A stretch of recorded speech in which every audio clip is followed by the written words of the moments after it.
What if the greatest threat to our freedom isn't politics or technology or even the economy? What if the greatest threat is actually our own unwillingness to take personal responsibility? And here's an even tougher question. If we sit back and hope that someone else will fix it, are we actually shirking our responsibility as leaders? Stay with me, because in the next few minutes, I want to show you how real leadership begins with self-leadership. I want to talk about how personal responsibility creates real freedom. And I want to ask you this. Are you showing up as a leader, or are you waiting for someone else to step in? Be honest, in 2025, blame has become a national pastime. We see it in politics every day. The first time I heard a politician say, "It's not your fault," I thought, how disempowering. That same message plays out in corporate environments, in the media, and even in our schools. And we all see the division, right versus left, red versus blue, but every time we point the finger, we weaken our ability to create change. You know the saying, when you point one finger at someone, there are three fingers pointing back at you? It's an old proverb. Blame takes away our power. It keeps us reactive, resentful, and waiting. This didn't come out of nowhere. Over 100 years ago, Sigmund Freud emphasized the unconscious mind. His nephew, Edward Bernays, took that idea and used it to create propaganda campaigns, teaching corporations and governments how to shift blame, stir fear, and keep people looking outward instead of inward. And we can look around and see what that has created. What if blame is actually the most disempowering pattern we've all been conditioned into? If that's true, then the opposite must also be true. Ownership is what restores our power. Ownership is what makes us leaders. Leadership is not about being in charge when everything is easy. Real leadership shows up in the difficult moments, when stress is high, when conflict arises. Leaders are the ones that pause, interrupt the pattern. Instead of reacting the same way as everyone else, leaders create a new response. That pause is where leadership lives. And inside that pause, there are 5 capacities that make leadership possible: curiosity, creativity, courage, confidence, and critical thinking. Leaders ask better questions. Instead of rushing to blame, they want to understand, not just react. Leaders imagine new solutions instead of repeating old cycles. Leaders are willing to step forward and act even when it's uncomfortable.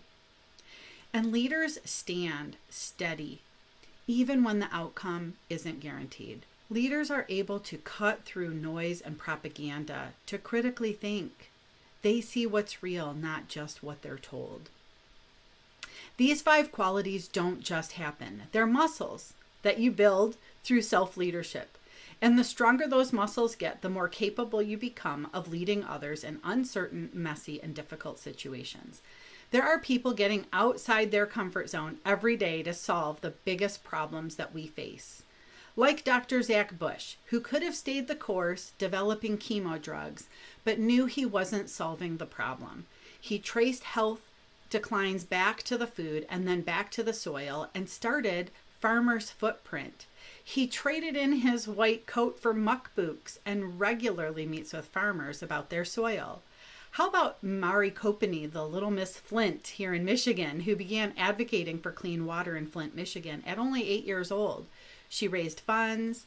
She's met with presidents now and continues to be a youth activist for environmental justice.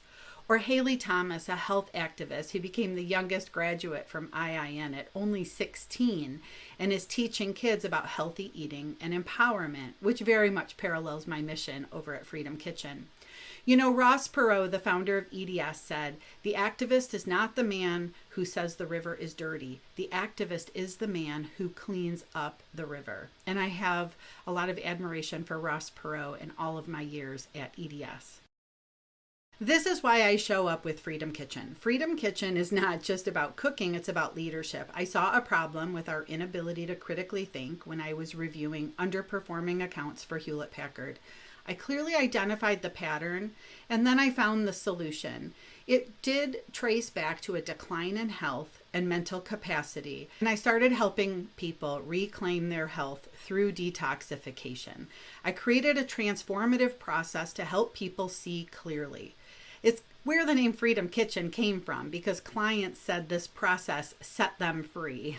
But as a systems thinker, I continue to look for the weak link. I'm sure I'm not the only person who had to read the book The Goal in college, and it was a great book.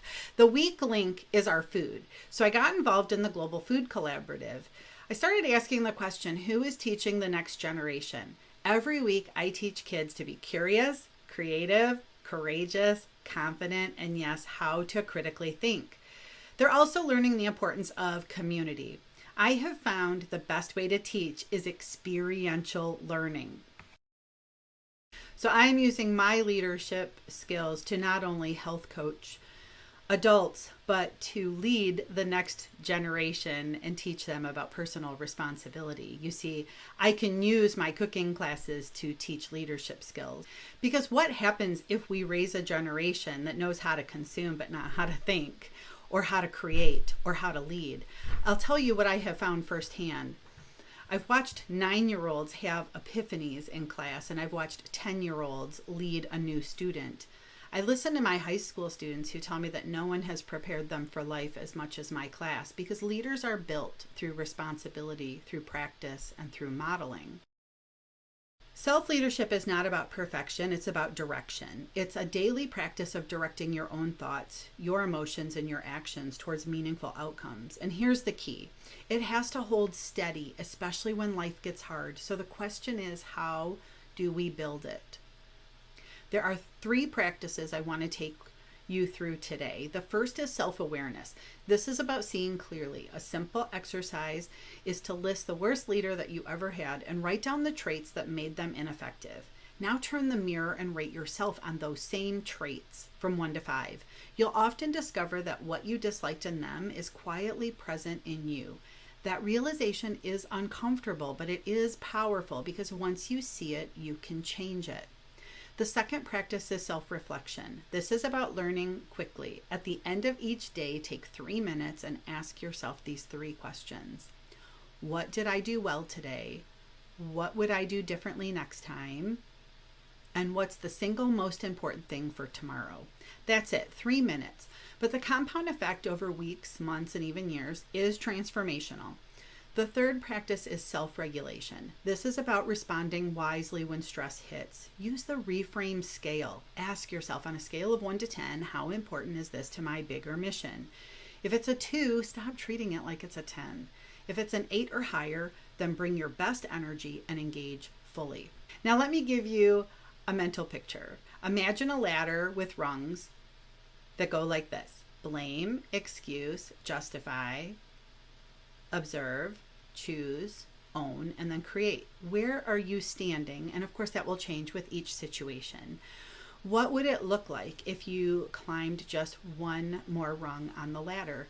This is the work of self-leadership. This is the work of personal responsibility. Leaders require optimal health to live and lead at 100%. And we need leaders more than ever. It's funny how our priorities may become confused, spending more time looking at KPIs for our business than the KPIs for our health. But if you're here and you know that you're a leader, then the world needs you. So make sure that you have a health dashboard and you're tracking things like your cortisol level, your hormones, and your digestive health. Here are some additional KPIs you might want to track. How many nights are you getting optimal sleep? How many days are you getting optimal movement? Are you structuring your day for deep work? And are you making time for healthy relationships? Check in on your integrity. What percentages of promises do you keep to yourself and others? I have to put yourself in there because those are the hardest promises for me to keep, are the ones to myself. Leadership is measurable, or at least I like to measure things. That's just who I am. So let's circle back. If freedom is your highest value, responsibility is the price of admission. And the fastest way to practice responsibility is through self-leadership. Because when we become aware, we can self-regulate.